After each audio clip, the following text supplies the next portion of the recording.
Hello, tayo na pang magluto ng sapin-sapin.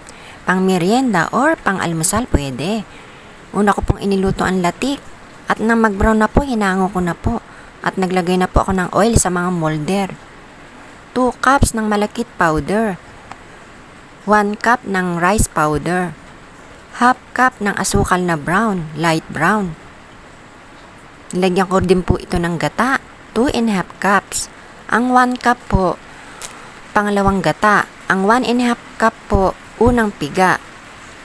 Ayan, mix lang po natin together at nang mag-combine ang lahat ng ingredients. Nilagyan ko po ito ng maliit na condensed milk or 1 cup na condensed milk. Nasa sa inyo po. Kung gusto niyo ng mas matamis ay dagdagan niyo po. Ako po tama lang sa akin yung ganitong tamis. Kasi nilagyan ko naman po ng kalahating cup ng asukal na brown. At salain na po natin. Sinala ko po ito ng 2 beses para mawala ang mga buo-buo. Pagkatapos ay pagpapahingahin po ito. Pinagpahinga ko po ng 30 minutes. Tinakpan ko po muna. Ayan, after 30 minutes, hinati ko na po sa 3. Ang 2 klase po ay lalagyan ko ng color. Kulay yellow at kulay violet. Tigda 2 kutsara po ang nilagay ko sa bawat molder. Ang una ko pong isasalang ay kulay violet. For 8 minutes. Ayan, tapos na po at isinalang ko na po sa 8 minutes. Pagkatapos po ng 8 minutes, pangalawang layer naman po kulay white.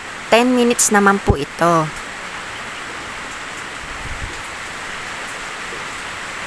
Ayan, after 10 minutes, third layer naman po, ang yellow. For 15 minutes. Ang ganda ng kulay. After 15 minutes, i-check na po natin kung walang sumasama sa toothpick. Ayan, wala na po. Pwede na po itong hanguin.